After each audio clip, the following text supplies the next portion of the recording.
Welcome to Bits and Boards, a conversation where myself, lTruran, along with our audience, gets to learn from those on their game design journey. Today we are joined by the team behind Reinforcements, a card game that was successfully funded on Kickstarter, raising over $50,000.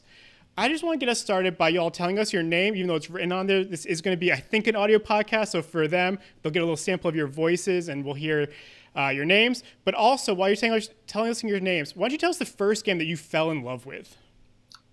Well, I'll go first. My name's Jack Collins. I'm the lead artist for Reinforcements.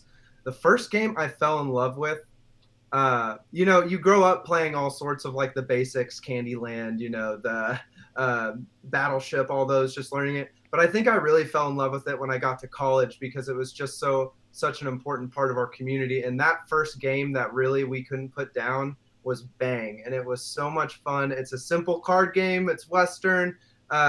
Like in the same like Mafia-esque, you have to pick a role and see who's who, and it was just so fun. We played it every night for I think like 5 or 6 months straight, and had a great time every time doing it. So Bang for me.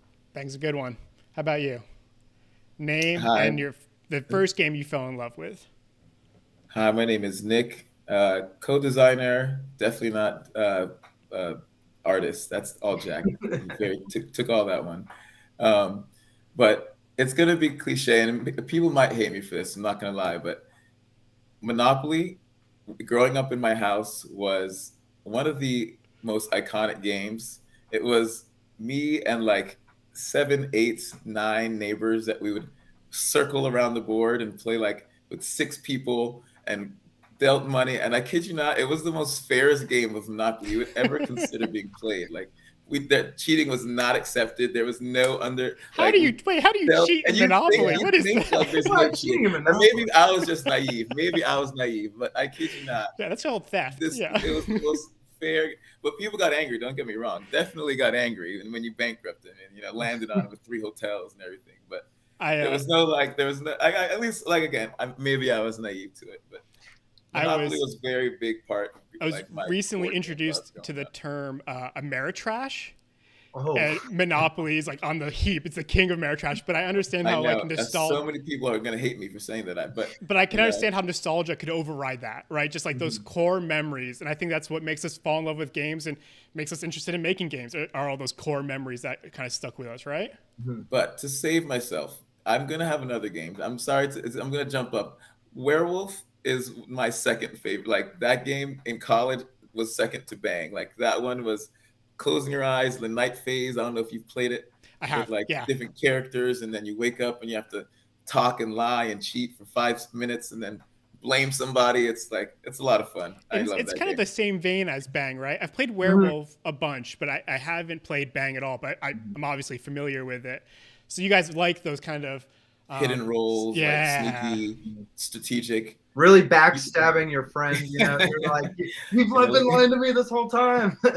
Oh yeah, we love those kind of games. Yeah. So you guys are 2 out of the 3 members of Peasant Mob. You're releasing your first game, Reinforcements, that just finished its Kickstarter. Was that past November? Was that? So we're almost coming up on that first year of success. Wow, you say it like that. That's crazy. It's been a year. Yeah, almost. Oh my goodness. Yes, coming up on a year. Yeah. Who's the 3rd member we're missing? So our 3rd member is Brennan Call, and he is our lead game designer. He is the one who came up with the game in the first place. It really was a collaborative effort, but it was for his college class that he made the game for. So technically, Brennan is the creator of Reinforcements and the lead game designer. He comes up with all the little rules and stuff, and Nick and I just like to break it down and play test it. So in my past research, I did see he was part of the UCF Go Knights, I guess, right? Yeah, Go Knights. Hey. He was in the UCF game design program. And I'm assuming you both were not, right? No. I was in the graphic design major, and Nick. I'm actually finishing up my psychology major right now. It's been a long one, but hey, I get it. At the time, the 3 of us got together for his assignment that was due like at midnight. Well, not due at midnight because it was the game they played the next day. Mm-hmm. But we got together, we made a game, and like after that, it was like, this is something cool. But like actually nothing happened of it for literally 4 years. It wasn't until COVID came, and as bad as it was, like, that was actually one thing that time, like people got time from COVID and did things with it. And we made a card game, and that is actually, it's a crazy story, but that's kind of, it started off with this one assignment that was just random. We're making it first class, ended up being really cool, but time passes and then we have an opportunity, and that's how reinforcements came to be. It's kind of crazy. No, that's awesome. I think school, so I'm a professor, so I'm a little biased here. But school often gets bashed online, right? Like, you can learn everything online, do everything for free, but it gives you a community. And for those who are driven enough to like work outside of school, you can do something really cool with your assignments. You can do something cool with your community. So as a professor, I'm stoked to hear that this was a college thing and that you guys didn't just let it finish at the assignment, but saw some potential and then ran with it. So before we get started, and for everyone listening and for you guys, this podcast isn't going to be a whole bunch about how to play your game. We're not going to do any play testing, but I would love to start it. Could you guys give us like the elevator pitch of like what is reinforcements? Sure. Me or you, Nick? I mean, I think I got this one. Yeah, he's our lead playtester, so he explains the game more than anyone. So I'm sure. And do a Spark Notes version, Nick. Yeah, I'll do a Spark Notes, but he's not wrong. I've definitely played this game the most of anyone on this earth. Hopefully that changes soon. Yeah. But you have an army that you built up in front of you with your cards. There's 3 different kingdoms, red, blue, and green, and they all have different abilities that you gain by like flipping cards in front of you. And you build up an army, you attack your opponents, and there's things that you can build. There's totems that are acquired by like, wow, this is Sparks noting is hard because I'm usually like going in on it. It's also 8 p.m. for you guys, so it's a little later. Yeah, so you have these normal characters right here. Yeah. This is one of our boxes. You have our normal characters, and these are all the normal cards. And then you have the powerful cards, which are the totems. And we have 4 totems total that each do something a little differently. So yeah, but you stack similar colors, so you have to like make sure you're staying the same because like that comes with the power of like them being together. Mm-hmm. And there's numbered 1 to 7, so like there's stronger cards. And they can like take out weaker cards when attacking and defending. You want to like keep stronger cards so have a strong base. It may sound like a lot, but I promise you this game, like whenever I teach it to somebody, they play the first game and they get it. Yeah. It's not a game that takes a bunch of time. And the first game is 20 minutes. I promise you. And it may seem like a lot when you're learning it first because it kind of is with like the kingdoms and their abilities. But then once you know it, then it's just 3 simple things: attack, defend, or discard. There's different colors you can do it with, but it's literally simply attacking your opponent, defending your cards, or discarding cards from your hand to get more cards. Yeah.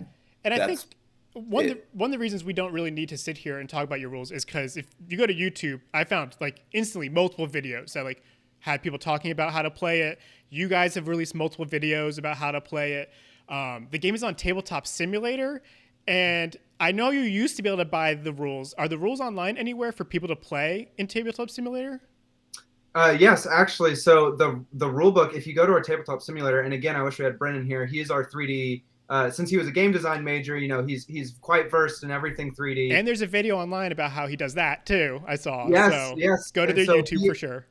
So yeah, he not only did our entire Tabletop Simulator, but he's also we are doing printing in-house like custom 3D minis for each of our totems. And that goes in the extreme box right here, which is our biggest box that we're super excited for. But actually, if you go to Tabletop Simulator, there is a rule book on the table. He actually programmed a little rule book on the table so that you don't even have to go anywhere else. You can just zoom in on it and read through the rules and you got it. But also on our website, www.reinforcementscg.com, we have an entire updated rule book with like what we call our rules series, which breaks down every little minute detail of our game with a bunch of visual aids. And basically any rule it has a visual aid for. but those were still updating because, and we'll get into it later, we hit so many stretch goals that we ended up adding more into our game, which, we had to go in and make sure it's balanced and play test and all that. So a little outdated on the rule series, but the rule book uploaded on our website will tell you everything you need to know. Maybe and as again, a follow-up. reinforcements, CG as in card games. So reinforcementscg.com. Yeah, and people watching on Twitch, and if you're on YouTube watching, if you're on audio, you should just go to YouTube and watch it. But y'all's Instagram handles right there on the screen. So if you go there, you guys have like one of those fancy link trees. You can go find everything as fast as I was able to. You'll be totally fine. Also, I guess if you're on audio, we'll put links and descriptions and stuff. We do all the professional. We'll get it done. That's great. Yeah, maybe as a follow-up, we'll have to like play on Tabletop Simulator sometime. We love it. We love anyone who will play with us. We will play with. Because I was watching some videos and it looks cool. It looks deceptively simple, but also engaging. I know the artist isn't here, but the art is really cool. It's almost got this low. The artist Jack. is right there. I thought you said the other guy was doing all the art. I'm sorry, Jack. You're doing. Brennan does all the. So Brennan does all the 3D. Any 3D Brennan does. I do all the like 2D graphics for the cards and the art and the boxes and all that stuff. Oh, so. Perfect. Then I can just compliment you while you're here. Well, thank you. And you just showed the box a little bit, but the art has what I would call almost a 2D low poly effect, which translated perfectly to the 3D models that I was watching on YouTube be made. Like the way you cast that like kind of hard left to right shadow is like really great. It looks like you came up with a style that you could duplicate and create without too much time intensive, but still engaging enough that like you want to play with the cards. It looks like it has a great table presence. Yeah. So getting into the art, I guess first and foremost, starting out when you design a game, obviously one of the first questions you ask is, what does it look like? Because originally we were playing with Uno cards. Okay. So we had to complete the amount of cards we needed for our deck. We had to buy, I think, 7 Uno decks? Four Uno decks make one deck, but 7 make 2 decks, because what it was is there's 7 ones in the game, and Uno only had 2 numbers of each one. So we needed 4 decks to literally take out 1 1 from the Uno deck. But that worked out because when we wanted to make 2 decks, we had those 1 1s from that. But when I kid you not, I literally have 4 stacks of completely unusable Uno decks. All missing one. Because of I pulled all of them to make that one prototype deck of reinforcements. So that was thank you, Uno. I don't know if that's probably should shout out Uno. Shout out Uno. Shout out Uno. You don't need a shout out. You're doing pretty okay right now. So. But yeah, do you have that box in front of you still there? Just to show people, so, like the art is really solid. This is your kind of top tier box, right? So I'll go to so this is our Mythic edition. These we only had 25 because there are 4 minis that go in this, and we're printing them in house. As most people know, 3D printing is very time consuming. So for Brennan's Sanity, we only did 25 of them, and he's pretty much almost done with all of them now, I'd say. But here's the classic edition of the box. This is what will be available at retail after everything is said and done. We have all our copies here. As you can see, it has that very nice little UV shine right there. Ooh, nice. But yeah, so it's just a telescoping box. It opens, you get your prepare for battle right there, and then we don't have the cards quite yet. But inside will be our 2 cards, our rule book, and a couple more fun things for the people who pledged to our Kickstarter. That sounds great. All right, so now we're going to start getting into like those really nitty gritty questions. That's good. So if I go to your Kickstarter, it's reinforcements, and then I saw Peasant Mob. I couldn't find a website for Peasant Mob, and I would love to hear how you guys are kind of thinking about this as creating a game versus creating a sustainable studio. Like, is reinforcements going to be kind of your main focus, and then when that's done, you guys might make expansions, but you're going to move on? Or do you think Peasant Mobs is something you guys want to keep doing into the future? So I'd say of course we want to make more games. Sure. Like it was. This has been such like a crazy, probably the most difficult thing I've ever done, but also like one of the most rewarding things. And we're still waiting for the payout because like we're still waiting on our games to fully get created. But oh man, I'm blanking now.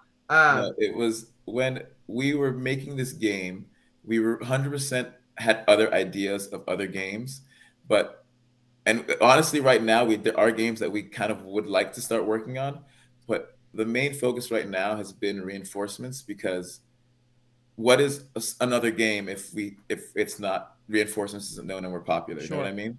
So like that's been like a focus, but hopefully cross fingers that reinforcements blows up. It's like, wow, these people are cool, and then it's like any game that we put out, even if it sucks, they're gonna well let's try it out. It's not gonna suck. It's gonna be awesome. But it's crazy because even with the Kickstarter, for one thing that Jack already hinted at was we had stretch goals, and one of them was to add cards to the game. And we were not planning on doing that originally, but when the Kickstarter was doing as well as it was, we were like, oh, we got to give the people something. We got to give them what they want, you know? So we decided that we'll add cards, and it reached the goal. So we got our brains together and added cards. And we actually haven't even, well, I think Jack has, but I haven't even touched those cards yet because they're still, being processed. So that's how, much of an idea we have to add stuff, But as far as like, I'd say the future for Peasant Mob, primarily reinforcements has always been really special for us because we created it in college, and because the three of us, it's been a collaborative thing since the very beginning. Our sole focus has just been not thinking about future games. It's just, let's make this game as best as it possibly can be and make sure it's a silky smooth experience for our backers. And of course we want to go to cons and see everyone and play our game with anyone who will literally anyone who will play with us. We'll play our game with you. So if the opportunity arises and we have an idea for another game, we would definitely consider doing it. But as far as starting our company, and we were fully focused on just reinforcements and making it the best it can be. I think that's well reasoned. There's a story with Exploding Kittens that was kind of similar, where he just made the game. Obviously, there were some big names involved, so it did very, very well. But when they made the game, like all they had was Exploding Kittens, and now there's a company, Exploding Kittens, that releases other games. So I don't think it's bad, but you guys have Peasant Mob waiting just in case. Yes, for sure. The idea behind Peasant Mob is that it's a move in the game. It's like a big take a bunch of people out. So it was a fun part of the game. We were like, that's cool part. We could just name something that. We love it. We love it because ones are obviously, they go from 1 to 7. So ones being the weakest, those are the peasants. God bless them. If you collect 5 peasants in your hand, you can take out. It's basically the strongest move in the game. So while the ones may be the weakest cards, together strong. So so that's why we just really love that move, and we were like, you know what, let's just make it the company name, Peasant Mob. Boom, right there. So I think that makes total sense. So you guys have talked about playtesting a little bit, and I was reading on a forum once, someone was just like, how do I grow my email list, like having all these issues, right? And another kind of more seasoned designer was like, your email list is important, but playtesting is the real challenge.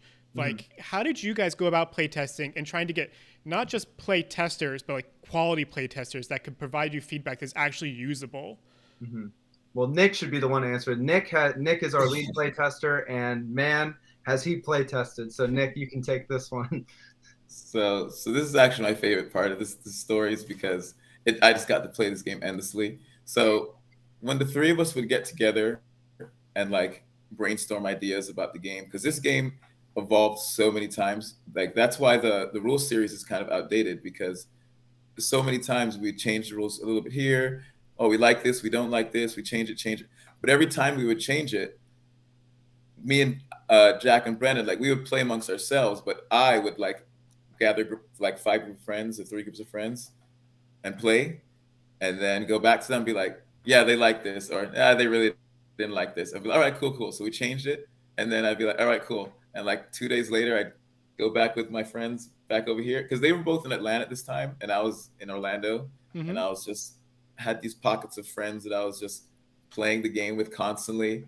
My brother, I played with a lot. My cousin, I played with a lot, and their names are actually on the back of the box. My cousin and my brother. Nice. The two of them are. Would you say your strategy was just like get as many players as possible before your Kickstarter, like just play it as many times? Yes, and throughout the Kickstarter, because even Or we changed stuff into the Kickstarter. Well, yes, when we changed the rules at the very beginning or throughout it, the whole time, we were just constantly playtesting. And once we had the tabletop simulator, that was also another big thing because we didn't have that originally, and the three of us were never able to play together. And we also only had the Uno cards to play with, like until we made the prototype decks. So we had that.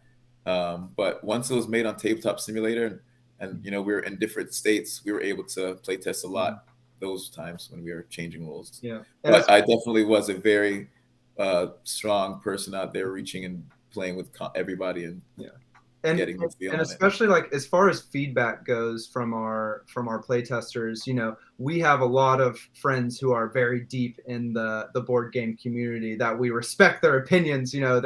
But of course we wanted our game, especially, we didn't want it to just be for board game people. We wanted it to be an accessible game, especially for adults as much as like kids too, like teenagers. Oh my gosh, I can't tell you how much like the 12 to 14 range loves this game, and we just wanted to make sure it was a fun game. Nick and I both grew up working at summer camps, and so we both played with decks of cards and stuff, all those kind of games. So we wanted to have something that we could bring to like a summer camp and wouldn't be too overly complicated to play with kids. And we did. We found people who were let us play the game with their kids. Luckily, my sister-in-law, her sister has a couple kids, and they are obsessed with the game. And trust me, they tell me if we change a rule and there's something they don't like. So we would have loved to do the con route where you go to cons and you play with a bunch of people who did that. But because it was 2020, nothing was really happening at the time. So it was very, very close knit. We didn't want to be in huge groups or anything quite yet. So yeah, especially because it's just a small business, we were playing, or Nick was playing with anyone who was playing. So let me backtrack that, because now that he states that, he makes a good point. It was right in the midst of COVID, and you shouldn't be getting with your friends playing cards, you think, right? But I'm in Orlando, and I work at Universal, and like I'm surrounded by people all the time. So like the coworkers that I'm with all the time, those are the people I was playing with. So like I was already out there. It was like, it wasn't the time to be the most social, but you know what? That was my life. So I was playing cards. I was making cards. I was playing. It was all good. I've got a couple friends down in Florida, and the fact that you guys at least admit COVID's real is already a testament to who you are. It's very real. I got it for the first. I'm not. I promise you, but yeah. That's... No. I get it. Yeah, I lived in upstate New York during the height of COVID, and like didn't leave my apartment for 3 months, and I moved to Nebraska, and everyone's like, COVID isn't real. And you're like, this is wild. Yeah, for sure. But yeah, that's funny. But luckily, we had the time to really brainstorm and like get together, and it actually started. So in that 4-year gap, it was a constant nag of like, from me to these two guys. I'm gonna be honest. I'm gonna take some credit here. I was like, hey guys, let's do it. Hey guys, let's do something. Hey guys, let's do something for 4 years. And then finally, again, not in the good way, but we had an ability, and I was like, hey, Brennan, let's do something. And we brainstormed, we backed it up, and then we were like, hey, Jack, you want to design some cards? And he was like, oh, most definitely. And then he hopped in, and then once the three of us were in, then all three of our heads were in it, and it was just it was a train that wasn't stopping. And it's not stopping, and it's going to continue on. And I hope to build many tracks with many trains. And yeah. So let's talk about this a little bit. Obviously with COVID, it's hard to get a community almost, right? It's hard to start building those networks. What were the tools you guys used? And I would love if we kind of see this. I just watched the movie Marcel, the shell was used, yeah. which if anyone has not seen it, I mean, I was heartbroken by the end. It's so good. But there's a lot of like one-liners in there that seem targeted to like millennial designers. It's like really specific. And one of them was Marcel gets huge on YouTube, and he goes, "This is just an audience. It's not a community." Meaning like these people aren't here to help me. They're just here to watch me. Mm-hmm. So I'd love to hear, like, how did you guys kind of tackle trying to build not just an audience, but a community that would help you and like fund you once you went to Kickstarter?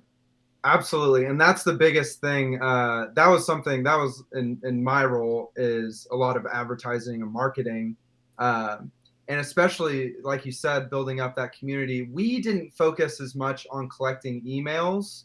I know I've listened to so many podcasts and stuff that tell you to collect emails, and I'm sure that works. We focus mostly on our social media platforms, Facebook and Instagram mostly, just because Facebook, especially, it's pretty prevalent. There's a pretty big board game community there.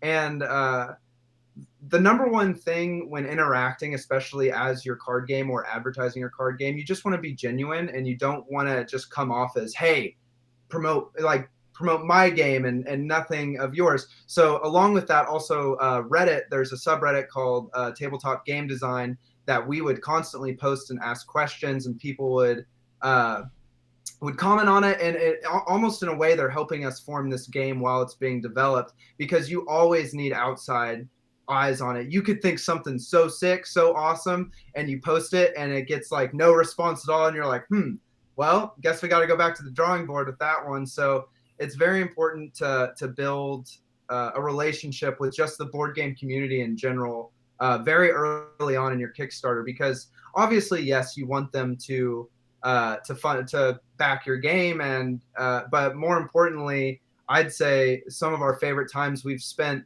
making this game has been doing stuff like just like this with podcasts and getting to meet people around the community and spread your game. For us, starting out, right? Because you have a blank slate Instagram and you want to show your game off. We started out with a very intricate like motion graphic, trailer, very ambiguous, didn't really show much about our game. We thought it looked awesome. It was basically our cards just flashing like boom, boom, boom. And we were like, oh, people are going to be so razz. And the first thing people said about it was, how do you play it? Like, this is neat and all, but how do you play it? And we were like, yeah, probably should have revealed a little bit more about what the game is, not just what the game looks like. So right after that is when we started doing our rules series, which was very Instagram friendly, very like scroll, it goes to the next one. And we'd post those I'd say once a week until it was done. I think we have about 15 or 16 rules series, depending on. And those were really great because they were something fun that we could start explaining our game in great detail, and people could start understanding it and seeing the game. And of course, it's very important, and this is something Nick is great about on our Kickstarter. When people ask questions about the game, you always respond. Just be on top of it, really. Sell your game. People want to know about your game, and more importantly, no one's going to care about it more than you do. So if you don't put any effort into getting your game out there, it's very likely that your Kickstarter will fail, right? So for us, it's very important to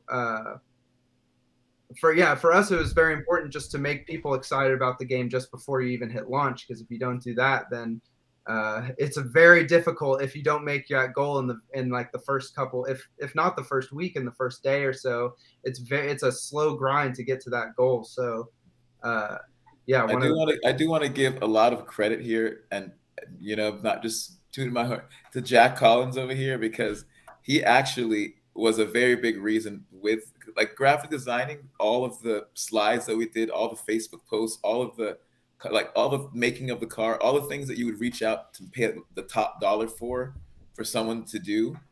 He's full-time jobbing making all of it, and like putting out the Facebook posts, putting out the Instagram posts. So we had a unique scenario in that. So I'm not saying you find a graphic designer friend, that's that might be the answer.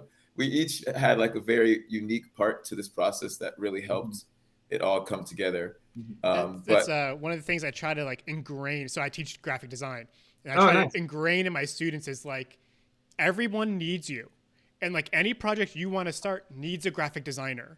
Like you're gonna save $15,000-$20,000 right off the bat by like making a website, your logo, any of the art, like the social media posts. Like if you learn to do this, like you're gonna be the asset.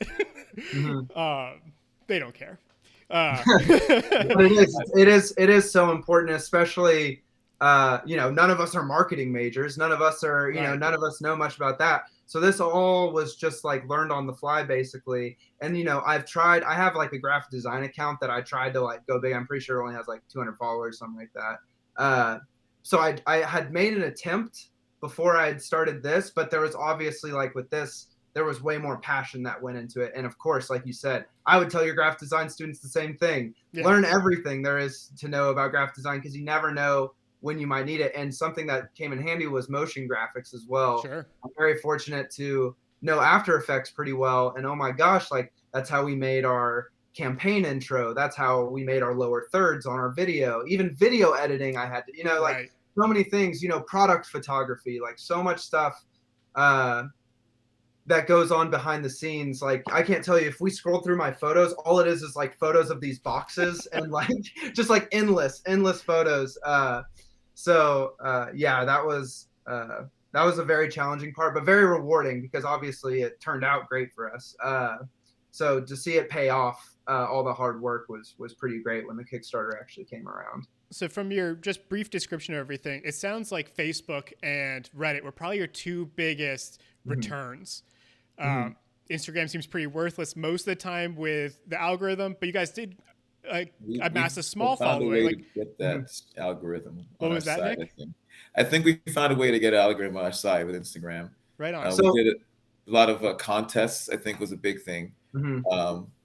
And the contest idea, so to give credit where it's due, there's another person to shout out. His name is Mike. We met him through Facebook originally. He was making a game, and I ended up, it's right here, I ended up buying it. It's called Wizards and Relics. I don't know if you can see that there.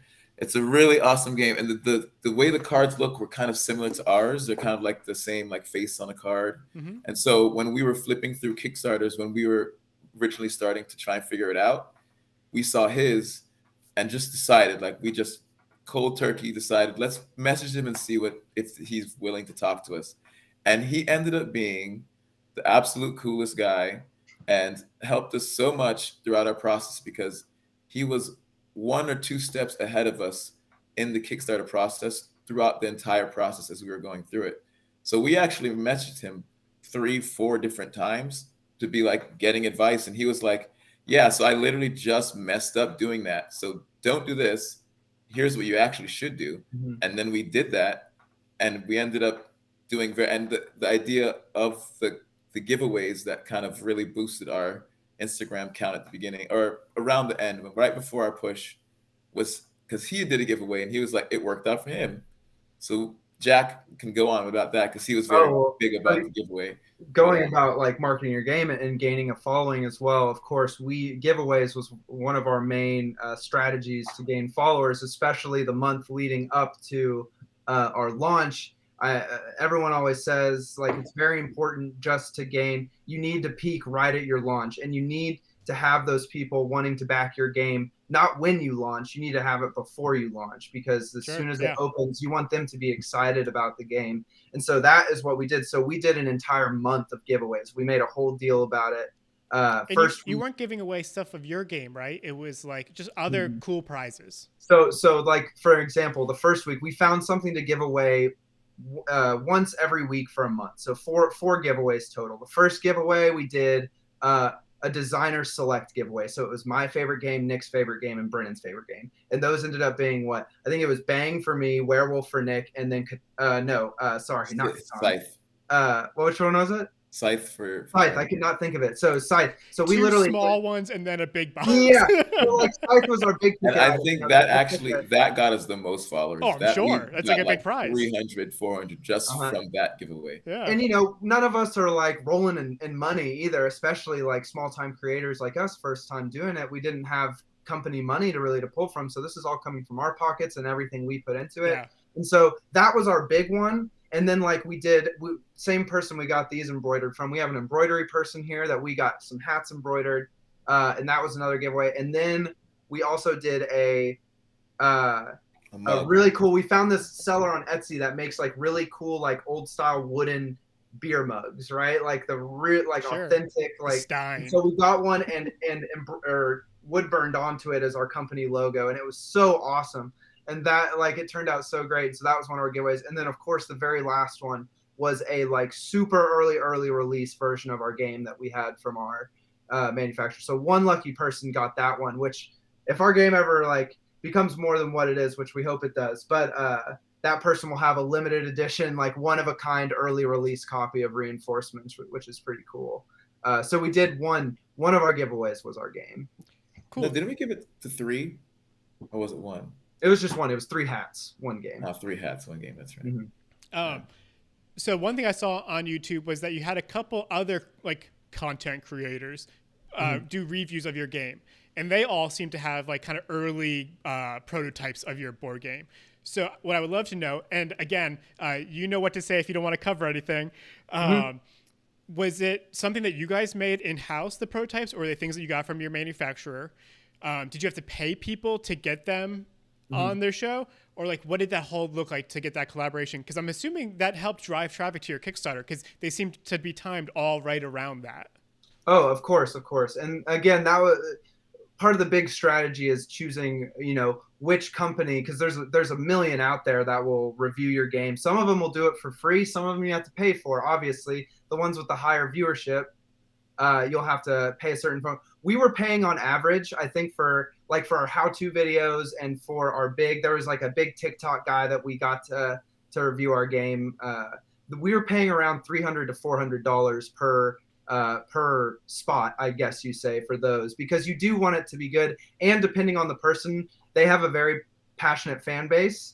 So they'd be willing, if the creator especially likes the game, it's worth the money to send it out to the content creators and stuff like that. There's actually one Facebook group called Board Game and Reviewers and Media, I believe, and they were crazy. They were just so great. If we ever needed reviewers or Mike suggested that Facebook group to us too. Yeah, so we posted a group that we found a lot of people from there too. Yeah, so we'd post in there just like, hey, we have this game. As far as the prototypes go for it, we started very simple. Our game only contains cards. It does not contain like a board game or anything like that. We used a company for our very, very, very early prototypes called Drive-Through Cards, and they were great for printing very small amounts. I think we were buying about like 20 to 25, and they were literally like in like a poker style, Sure. Like nothing crazy. They did not look like this, but they had our legit cards with our art on them. It wasn't even a rule book. Like it was a QR code that you scanned that took you to our website for the rule book. So, but it was good enough, So it's good enough to work as prototypes. Your prototypes don't need to be flashy. They just need to exist, really. So we would get those, and they would look professional enough to be able to send to reviewers. I'm assuming that's the same company as Drive-Through RPG, right? Yes. So it's all the same company. It's their sister or subsect Drive-Through Cards. I could be totally wrong, but I think that started also as like a way for them to start printing books through Drive-Through RPG. Like it was like a whole like we're gonna start like a little manufacturing, which I mean I would love more American manufacturing. So yeah, oh my gosh, tell me about it. We would love to be using an American manufacturer, but like it's almost impossible. Can you repeat what that Facebook group was so I can put it in the notes? Yes, it was, and I'll have to look up the correct name for it. It was Board Game. Hold on, or maybe it was. In this, while I was looking up the group, it was in this Board Game Reviewers and Media is the Board Game Reviewers and Media. But yeah, like you said, we just put out a little post saying like, we have this game, we need people to test it, and we had people reach out. Some of them, honestly, we didn't pay $300, $400 for all of them. That was like a select 4. Those were handpicked. You had to know that you could sell, I don't know, 10 games to like make your money back with each one of those, right? Like, or more than 10 games, considering how much it costs to make it, right? Like profit margin is not the same thing as MSRP. Yeah, absolutely. But most of the people that were playtesting and giving reviews, they were fine enough to just get the prototype that we sent them, and then they reviewed it, and then they sent it to like another reviewer. They reviewed it. And we had like promises that like once we get copies of the game, we would give them a copy, like a final copy. That was like the deal that we had with certain, like there was almost like a viewing, like like thing that they had. I can't remember exactly. If we looked up into the Facebook and kind of get the name of it and like how it really works, but there's people that you can work in a company. There you go. That have a bunch of reviewers, and they send it amongst each other, and they'll post on Board Game Geeks (BGG). Board Game Geeks is a very popular website where they have a bunch of people reviewing, and so that's another way we reached out to people. Your game is a 90 card deck, right? So it's gone up. Now. What was because we reached that stretch goal. It was originally a 90 card game, and now it is 96 cards. 96 cards. Okay. Do you remember how much it was to make a 90 card deck that you were kind of just mailing around? Yes. So it was about, if we were buying about 25 from Drive-Thru Cards for a 90 card deck with, and we wanted a decorative box, even though we knew it wasn't the final copy. We just wanted to see reinforcements. You can go lower, but ours ran about 13 to 14 a copy. That's not. I thought it was gonna be about double that. So no, so that's why we went with them. It's a very fair price, and I honestly recommend to anyone to make your prototypes and like maybe like the big bulk order, because that's the thing, they didn't do much discount for bulk orders. It was like $13 for a deck. That's what it was really. So when we were ordering 20, 30, 40 copies, that was fair. But like once we're going bulk, that's kind of course. Yeah, it's not gonna be your final, and I bet the quality isn't what you want for your final. They were pretty good quality too. Yeah. It's crazy how well, like I can't recommend them enough. It's crazy how professional these cards. They were bendy and linen. Shout out Drive-Thru Cards. Shout out Drive-Thru Cards. Yeah, we used them quite a bit before we got anything from the manufacturer we actually ended up using in China. Unfortunately, when it comes to American companies, they can get up to like 5 times the amount of like per copy, almost 5 times the amount in the United States than in China. Yeah, it is absolutely crazy. I've been looking around both for the board game I'm working on, but also custom dice I need. Ooh. And like American companies, I've reached out to. It starts with a D. It's like one of the big ones in America. And the guy was like, here's my contact in China. I don't make those. Like the biggest company in America was just like, we don't even deal with dice. Like, which I'd assume is they're probably using chemicals and plastics that we can't use in America, so they can keep costs lower. But so we could just talk about this for a little bit now. Like, obviously you guys are manufacturing in China. It seems to be the only option. I was reading about some Polish companies, but like even Polish companies, like the price difference is a football field if you're making 1,000 copies. So when you guys were looking for a manufacturer, what were the things you guys were kind of looking for? Did you have someone that just suggested one and that's the one you went with?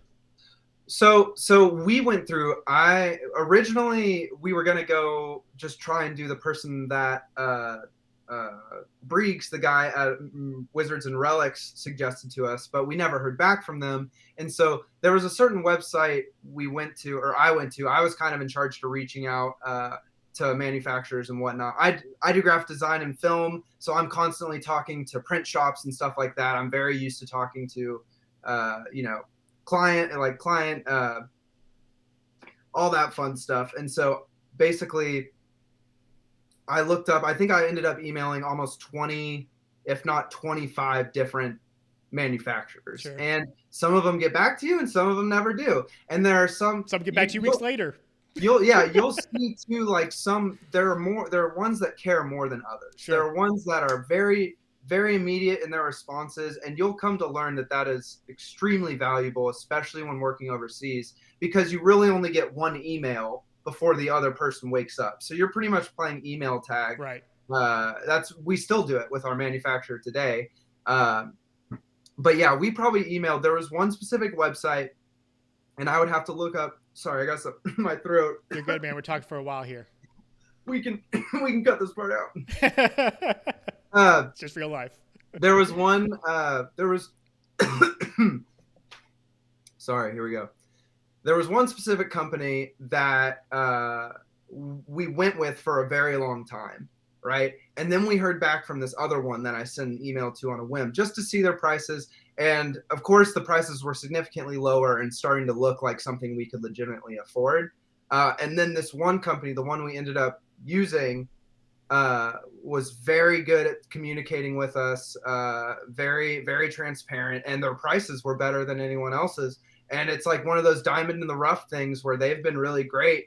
Unfortunately, our games are still being made because of COVID and all that. We've had, I think, 2 or 3 factory shutdowns, but we are almost there, about to pull the trigger. But the picking a manufacturer was very important because I am very specific about what I want. Again, when we started this, it's like, if we're doing it exactly how we want it. Yeah. And, we wanted to go in with different editions of the game, which I would recommend if you're doing your very first one.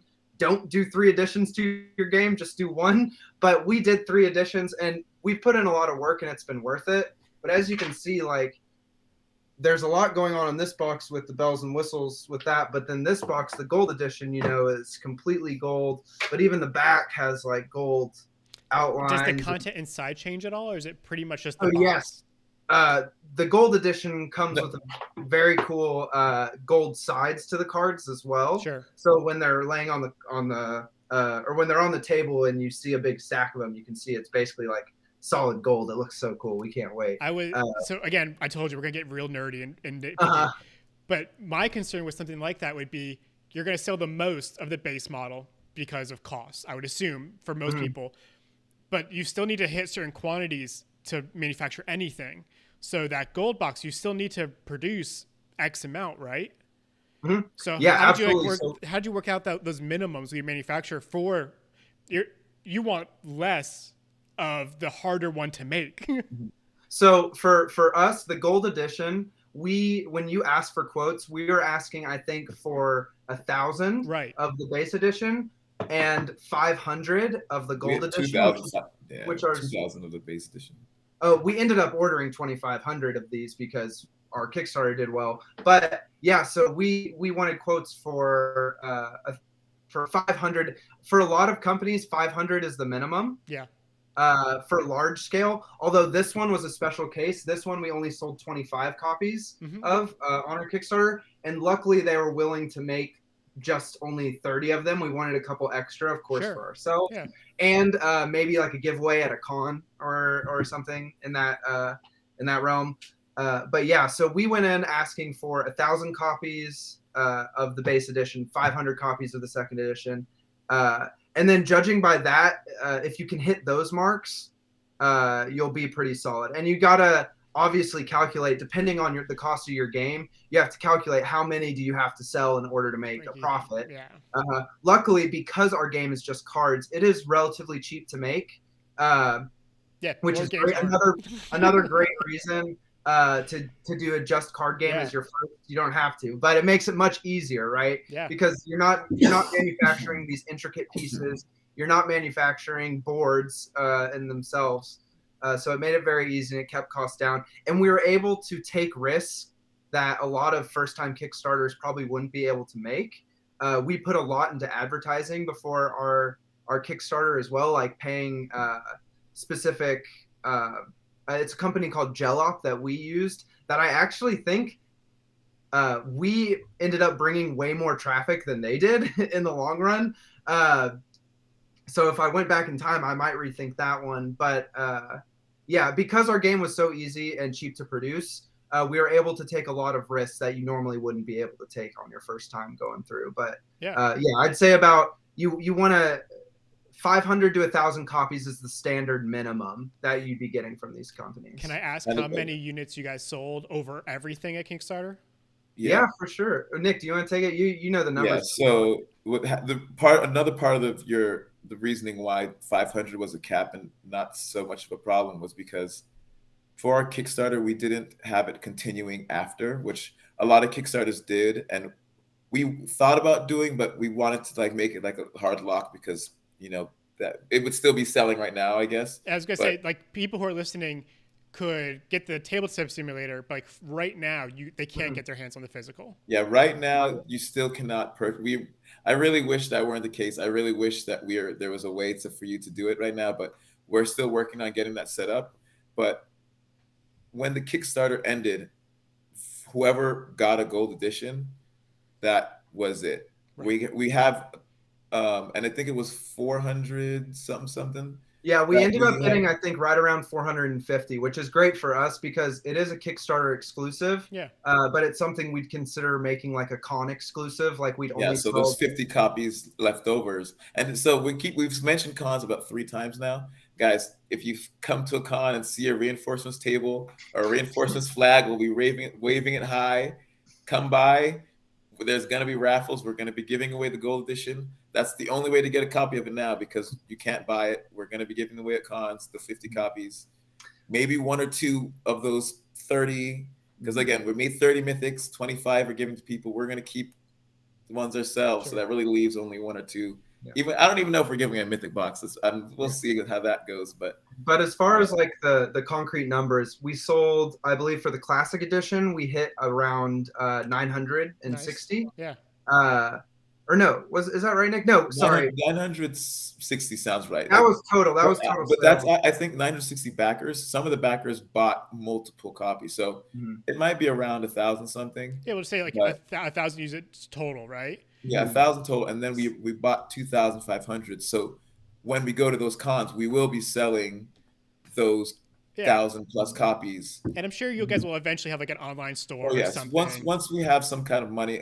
And right now, we want to make more copies and allow it to be selling and everything, but we want to make sure that we have the money to do those things before we start promising Yeah, of all course. these things. So Makes total that's sense. that's what the goal is. We it's literally us three. That's me, Jack, and Brennan. That's what we got right now. Which I'm So, sure a lot of listeners are like doing it solo, right? And they're probably listening to you guys like only 3. only but- 3. Yes, that's a good point. But when you hit 3, you're like, man, if we had 5, and when you hit 5, you're like, Yeah. man, if we had 10, like it's never enough, right? Absolutely. And it's beautiful that us 3 get along. So like we're college friends that it wasn't a business plan originally. Like I think that's what's so like wholesome about it is that we weren't thinking we're gonna make money off this thing. It was really we're gonna make a game for a project that turned into something cool, and we decided that we can do something cool with it further. And then it was like, all right, now let's make money off of this because we have it. So I think it was kind of cool how it just came like that. And so it's not just 3 random people. We're good friends from college. So I think that hopefully that sticks us together. And not hopefully, it will. I know it will. So my game isn't even close to Kickstarter yet, but I was on a walk and I was thinking about, just things because your mind wanders, right? When you're just moving your feet. And the one thing I thought about was like, so my game is probably going to be about 6 times the size of yours, right? You guys got a nice compact game. And I was like, where do I put 1,000 of these boxes? And for you guys, like, where do you put 2,000 of these boxes? Like, have you guys thought about not only like where you storing it, but how are you 3 shipping 1,000? I saw that you guys aren't using any sort of manager for this, right? Well, okay, so this is one of the things that's really important to figure out with your Kickstarter beforehand is how you're going to ship it, right? Because that will that will be such a big cost. It will be, if not, our shipping could end up being more expensive than it was to make the games themselves. Sure. Again, we're unique in that because of how cheap our cards work. So for storage and stuff, we're still kind of figuring out. We have like a little bit of time before the games are actually produced to completely lock down. But before we were using a company called Chipmunk that literally was going to ship the games. We weren't even going to see them really. They were going to ship the games directly to their warehouses where they would ship them out. But now with gas prices being so high, everyone's prices has kind of shot up, and it's made us kind of second think it because, we have these like 1,000 copies of the games we need to ship out that we ideally don't want to pay a large sum of money. We don't want to pay like almost half of what we made on Kickstarter just to ship it, especially because for us, we wanted to make international. We wanted to make sure that we sold this game internationally, not just domestic. And it would make it much easier. That's another cool fun thing. Yeah, if we had kept it domestic, we probably would have still made our goal and we would have been fine. But there's no way we would have exploded to the point where we were. And so, same thing with finding a manufacturer. It's almost as important to find someone who can ship the game, especially a game like yours that's on a bigger scale. Yeah. You're going to have some warehouse space you need. I would say don't put it at your house if you can avoid doing it, which which we might end up having to go that route. But like you said, we probably only have like one crate of games just because our game is so compact and we're not really ordering. Yeah. If Jack can hold up the box again, it's another amazing thing is that that fits in my back pocket. Like legitimately, well, it looks like I carry it in my back pocket, and people are like, "Hey Nick, you made a card game, right?" I kid you not, it's my icebreaker. When I lead playtest for a reason, I would walk into a party and just pull it out of my back pocket. Who wants to play reinforcements? So it's the same box size as werewolves, right? Yeah, very generally. Or if you go to a good one I like to compare it to is the Mind in Target. You can find it at any Target. It's about the same size. It's basically 2 cards, the width of 2 poker 50, cards. because it's 96 cards in the deck. It actually ended up being beautifully perfect because there's 96 cards and we have 4 reference cards and 4 totems. So there's 104 cards in the deck. Sure. And the box is 2 perfect 52 deck of cards next to each other. And that's actually the maximum. So without us, we weren't doing that on purpose, but like that's just how it happened that we have the perfect amount for that box. Because if we would have had 2 more cards, we would have needed a third. I'm pretty sure they would have been able to squeeze it, or I don't know if they would have, but there's every little change comes with a new cost. That's what something else. When you're printing that quantity of cards, you're printing per sheet. So it like 102 to 104 wouldn't cost any difference, right? Because they're already printing at 52 quantities pretty much. Yeah. I would guess that adding a few cards wouldn't really change the price. In fact, we did add a couple cards to it, and it didn't change the price all that much. Yeah. But the big changes, like one of our stretch goals, and this is where you got to be careful. Again, we could talk for hours about Kickstarter strategy and all that, but one of our stretch goals was our Monarch cards, which are guys here with the crowns on them.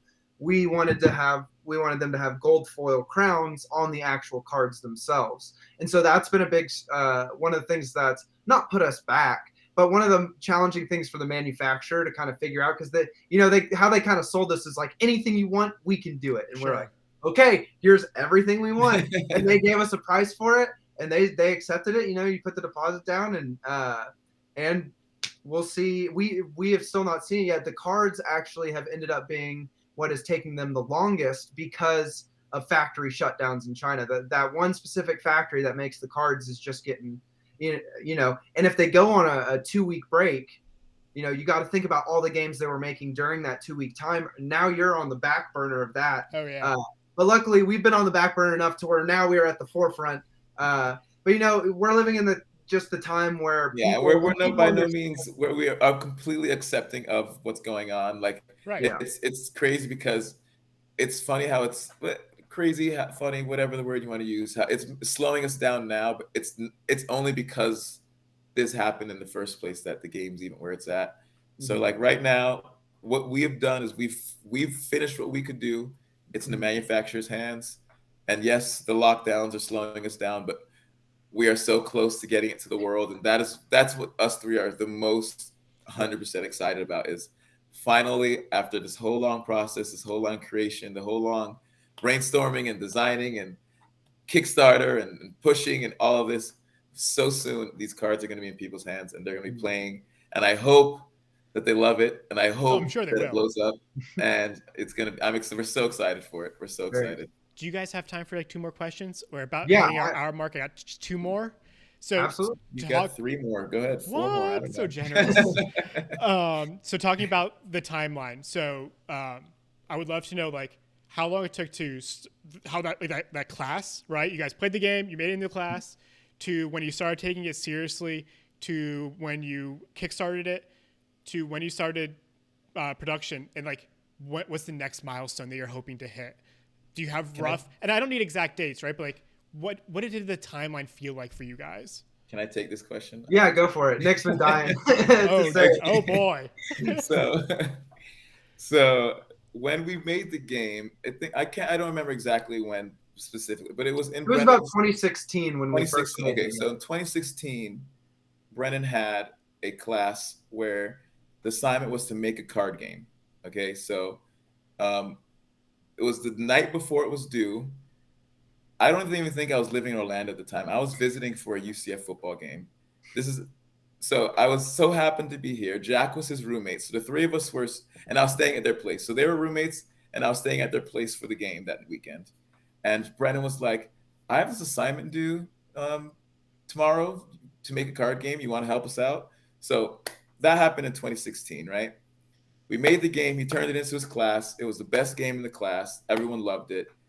And we Just had a our small friends side playing note, it. the first version of the game was played with just a normal. Yes, yeah, that's definitely a very important part. Yeah, It was to make a change. card game from a regular 52 deck of cards. Mhm. So that game was completely playable by a deck you can buy, at Walgreens, and we made that original base game, and it was super cool, super awesome.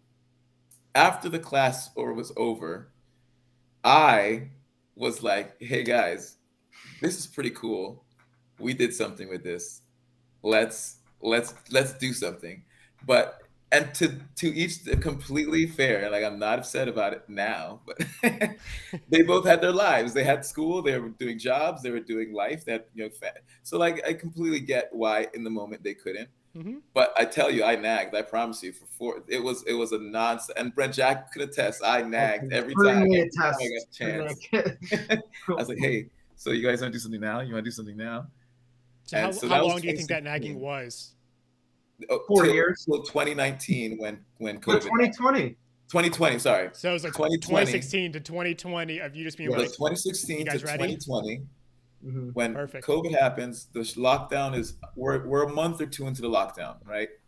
A month or two in lockdown, and I messaged my friend Brennan. I messaged my friend. I messaged Brennan, who was living in Orlando at the time. Jack was in Atlanta. I was like, "So remember this game, Reinforcements? Remember that little thing? What are you doing right now?" And he was like, "Nothing." And I was like, "So you want to do something with this?" And he was like, "Sure." So me and Brandon at that time, for like a week or two, took that game and tried to evolve, because that was actually the original problem with the base game, was we couldn't market that. That was actually the biggest thing. Because it's made from a regular deck of cards, you cannot say, "Give me money for this." You're just selling Just like art saying, "Give at me that money point. for Yeah, you're playing just Go selling Fish." cards at that Yeah, point. you're selling cards. So we had to turn it into something that was our own. So we just took this bare bones skeleton of Reinforcements and built a body off of it. That's kind of the way it's explained. So we had something cool to build off of, and me and Brennan brainstormed off each other for like literally a week or two, just bouncing ideas. Oh, let's go with colors. Okay, numbers. How are we going to go with numbers? We'll go to 7, but how many of each number? Should we have 2 of each number? And so it's bouncing ideas, bouncing ideas. After we evolved it to a certain point, that was, like I said, 2 weeks or so. We were like, we got to get Jack in this. Like, he's got graphic design. He can make the cards. Like, he can do this part. So we call up Jack and we're like, "Yo, Jack, you want to jump in on this? What are you doing right now?" And he was like, "Well, I'm in the middle of work, but I'm in the break. Yeah, let's do it." So he does his thing. He jumps on, and then once he's in, then he starts with the brainstorm. So he wasn't just designing. That was not just Jack's role. Once the moment he was in for designing, then the three of us came together, and it became a 3-way Sure. brain power to power through the rest of 2020 till. At what point? You can go on from there, Jack. I just really want to So now I'm involved. Really, Nick Yes. was the one who got the game started. So after we really decided this is something we want to do, and we're just gonna do the Kickstarter route and really go for it, we probably took another like 5 or 6 months of playtesting and of course designing the cards. That was all. Jack was literal full-time hours designing the cards. I didn't. And we were red, blue, green. What kingdom's gonna look like? What totems are gonna be? What like? Are we use a chameleon? Are we gonna use a dragon? Are we gonna use a fish? It was a lot of brainstorming like that. Yeah. So we play tested and got stuff to where like basically the game was ready. And of course, this whole time, Nick and all of us were play testing with our friends and family and stuff. And so I believe, posted our very first thing on Instagram, when our very first thing we started advertising our game in November of 2020, and ended up. So we had basically a whole year of marketing our game before we actually sold it. And I would honestly say you want to have at least that amount of time. I'd say probably like 6 months. You don't have to do a year. It just took us a year to do it right. But you can, I would say, even more time if you even had like 2 years to advertise your game and gain a following before you launch on Kickstarter. Because like you said, you really only get one shot at this in theory. And so we just wanted to make sure we did everything in our power, absolutely everything, to market the game and get the name out there. And so yes. And then of course, we ended up moving like our Kickstarter date back. We didn't officially announce our Kickstarter date until we knew, we had our prototype copies from our manufacturer, that we actually had a product. Because the worst thing you don't want to happen is to have people financially back this game and then you have nothing to show for it, right? Of course. So the more work you do before the Kickstarter, and it is grueling. It's a lot of not fun, like figuring out, getting quotes, is fun, but then doing the nitty gritty stuff and figuring out financials might not be as fun. But you need to do them before you do your Kickstarter, because otherwise you might find yourself in a situation you weren't expecting or a cost you weren't expecting. And that hits hard, especially if you didn't have it in your budget and it's slim. We were very lucky for our game to do as well. We raised a little over $50,000. After Kickstarter took their cut, it was just around 49, I believe. And luckily, we were able to embellish a bunch of stuff that we wanted to do, especially with the game itself.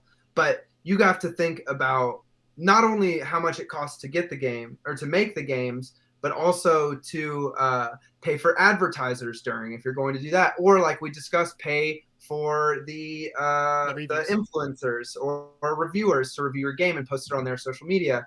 But not only that, you have to think of freight costs. You have to think of shipping costs. So you have to figure out all that stuff beforehand. And shipping's a big thing, because if you pick the wrong company or you're just not prepared enough, you could be spending an incredible amount on shipping. The amount of stories I've heard where a Kickstarter lost money, I think all of them were because of shipping. 100%. Did you guys get your shipping up front, or you got to calculate that and charge it afterward? So we did kind of a strategy where we implemented some of the shipping costs into the game itself. The quotes that Chipmunk originally sent us, at least domestic, I'll use domestic as a frame of reference, was going to be about $7 a game, roughly $6 to $8, anywhere between there, which is pretty fair. But then, like we're experiencing now, there's a bunch of fees on top of that really they don't put in that quote. So you just have to make sure. Yeah. And so we basically, our game, we want to sell it for $20 retail, but shipping is $8, and we knew we needed that to be covered by the person purchasing it, especially if they're international. That cost goes up. Way up. And with a game like ours, like I said, we're very lucky that it's so small and that it weighs basically less than a pound. And so that helps us a lot. But shipping, oh man, I just lost my train of thought. Dang it. I know you were going with it. The shipping was cheaper with it because it was smaller boxes. Oh wait, maybe I didn't. Well, so you said you wanted to sell the game for 20, but you put some of the shipping into it. Oh yeah, so that's what it was. Okay, because the shipping was more. We made, instead of selling at 20, sold at 25. Sure. And made shipping like $2. So domestic was $2. Okay. Instead of $8, because we didn't want it to shipping is literally half the cost of the box. People do not like shipping. Total understandable. I don't like shipping either, especially Amazon Prime is basically made it to where we don't even see shipping costs a lot of the time. It's why I think I see a lot of game designers to Kickstarter now. They don't pull shipping up front. They're like, shipping will be charged afterward, because then the consumer doesn't think about shipping at all until the money's all been given over. And see, that's smart too. And then that comes back to using a pledge manager, right? And basically the same guy, Mike Briggs, he told us he went that route. And for him, it was really challenging to kind of figure it out and launch his Kickstarter at the same time. Sure. If we do another game, we probably will go the pledge manager route. Yeah. But for us, it's way more streamlined, and it's just it's a little easier to start out. And that's why we had our games just capped. And no one can judge you guys. You made your money. It worked. It did it. Exactly. Everything is going as planned. So, There's a bunch. A pledge manager is a big decision if you're Yeah. going to do it. It's a big decision to make because it's a lot of work to learn it and then manage it after the fact. And so I'm sure it'd be great to charge people after the fact, like for shipping, especially if they, it's a cost they don't expect or whatever. I don't want to deceive them, but for us, it was just easiest to just implement that in the game, so we have all the funding up front. Sure. So right when the Kickstarter ends, we basically got all the funding. So November 2020, you guys were like working hard on it. When do you think you guys had your first like physical copies ready for reviewers? Actually, it was not that. It was basically probably a month or two, maybe a month and a half before our Kickstarter launched. Cool, like September, October 2021. Yeah, so literally like September. We actually delayed our Kickstarter a little bit just to. Well, we had. We had the prototype boxes. So we had prototype boxes about 5-6 months after that, because that 5-6 months was, like I said, Jack full time. Every day. Well, I don't know if it was every day for him, but he was basically every day, getting multiple hours, like designing the people, designing the totems, designing the. In fact, I'm gonna jump into this a little bit because I really actually like this fact about the cards. Each kingdom looks different from each other, but they all have the same number. So the numbers go from 1 to 7. The 1 is a peasant, the 2 is a soldier, 3 is a ranger, 4 is a knight, 5 is a druid, 6 is an heir, and 7 is a monarch. Okay, so those are the 7 classes, right? Mm-hmm. And they are similar look to each other in each kingdom, but across kingdoms. Wait, does that make sense? So the powers are the same. Like the 7 and 7 is equal. So there's no matter of that, but they all look. Jack's gonna pull them out for you. Yeah, I was gonna. The blue look the same. The green look the same. And the red look the same, right? But on top of that, like if you're per se colorblind, we thought about that because the cards themselves, there's different designs. Like the blue has like a shield, the green has, a swap. You're gonna see the cards there, and the red has their different looks. So they all have a themed look. They different so there you go. 3 knights, 3 different kingdoms. Jack, go to your left a little bit. Other way. Sorry. Yeah, perfect. Because I have you guys cropped. I just wanted to make sure we got it in. Gotcha, right there. These are this is what Nick's talking about. Yep. We wanted each kingdom to feel unique. And of course, you think about a playing card and like what are the most exciting cards to get? They're always the Jack, King, Queen, and of course the Ace. But the face cards are always really fun to make. And so going into it, it was very important for us to have a character for every card. Even though if there's nothing quite differentiating, it gives it a personality that especially we wanted kids to like it as much as adults. So kids have responded very positively to. What I'll say though is like it sounds like you're trying to justify 6 months, but that's like a tremendous amount of work in 6 months. Yeah, like no one's here being like, "Why did it take you so long?" We're all like, "Wow, that's pretty quick." We could have a podcast on just my process of doing the art too, because I don't consider myself an illustrator. I really don't. Right. So I had to find a style that I could do realistically. And, I can do Photoshop, but I'm not like one of those wizards who's making like Magic the Gathering art and stuff like that, like really intricate painting. That's just not me. And I can't do that. But I started messing around with like this 2D style, and everything's made on Adobe Illustrator. So it's all vector art, each little point, every single point, like I'll show the monarch right here. Every single point is a click right there. You know what I mean? So like I was able to find a way to make a game that was really visually appealing, but still in my wheelhouse, and not burn me out. But it did take me, Nick's not kidding. It did take me like 5, probably 6 months of almost treating it like a full-time job, because film, of course, was certainly not one of the first things to come back when the pandemic hit. So all I had was time. I was doing odd jobs here and there for random friends and family, basically, and then doing this full time. So it was 6 months to get your first kind of prototype, and then another 6 months till you did your Kickstarter. It was a year, I think, after we got our first like really cheap, the one we got from Drive-Thru Cards. Yeah. It was probably a year after that we had our first prototypes, and and launched our Kickstarter. So we launched our Kickstarter in October of 2021, and I believe we got our first physical cards from Drive-Thru Cards around November of 2020. Right, Nick? Yeah. Because remember we posted earlier than that. No. We posted them. You guys came to visit, and it was around Yes, December. that's right. Oh, so it would have been around December-ish then. Yeah, it was around December. So it happened because we hadn't launched the Kickstarter yet, had we? No, we definitely had not launched Kickstarter yet. But yeah, it was right around December because we made a trip of it. So that was, I don't remember exactly when, but when we had the first drive-through cards, I think we ordered like 20, 25 or something like that. And we made a trip where me and Brennan, because me and Brennan were living in Orlando at the time, flew to Jack in Atlanta. He didn't open the box. He got the box. He didn't open. He saved it for us. It's so hard. And this day was actually one of the most epic days of my life because it was something that we all created together, and it was like the first time opening up this box. Like we got a knife and we opened it, and we played like our first game with the real cards. It was so no surreal. more Uno cards. Yeah, no more Uno cards. I hear something I will say in 20 years, I'm gonna be so upset I did this. I actually threw away that deck of Uno cards because I remember being like, I'm never gonna need you again.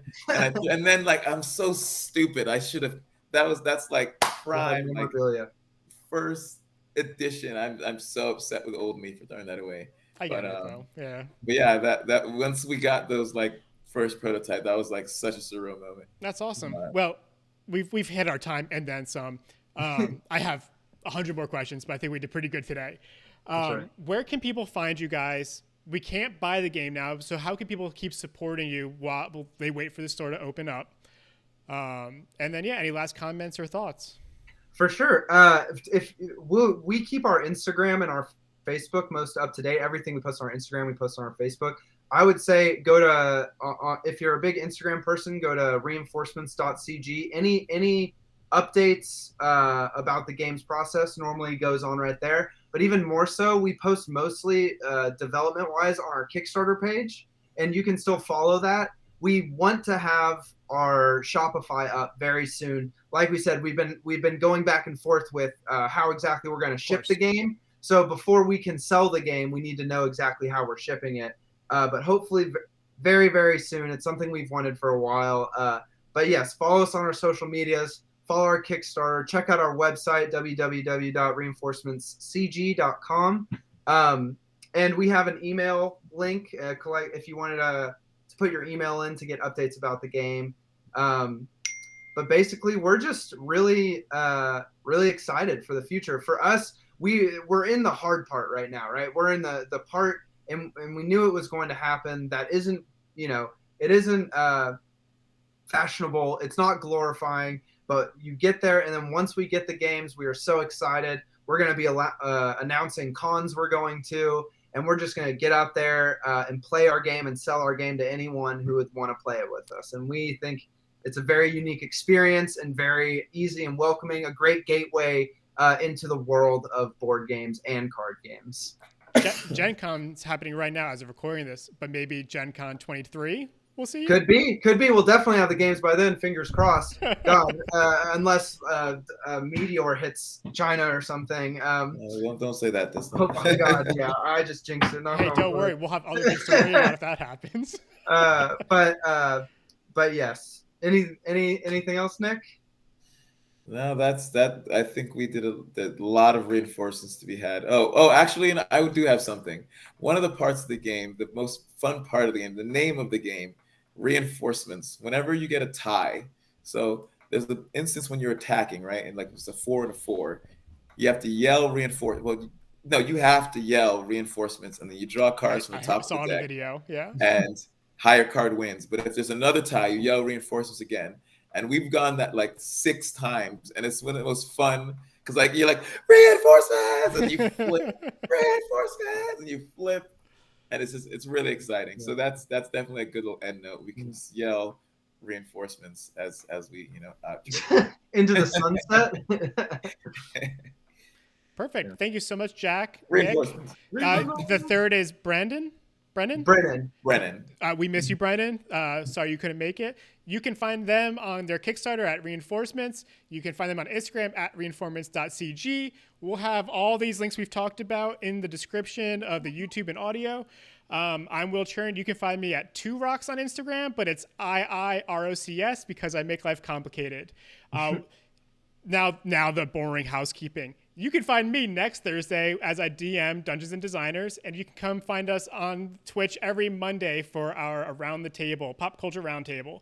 That's, I think it's the same time. So just come back, check. There's all the information about that in our About. We'll see you here for Bits and Boards next month. Bye.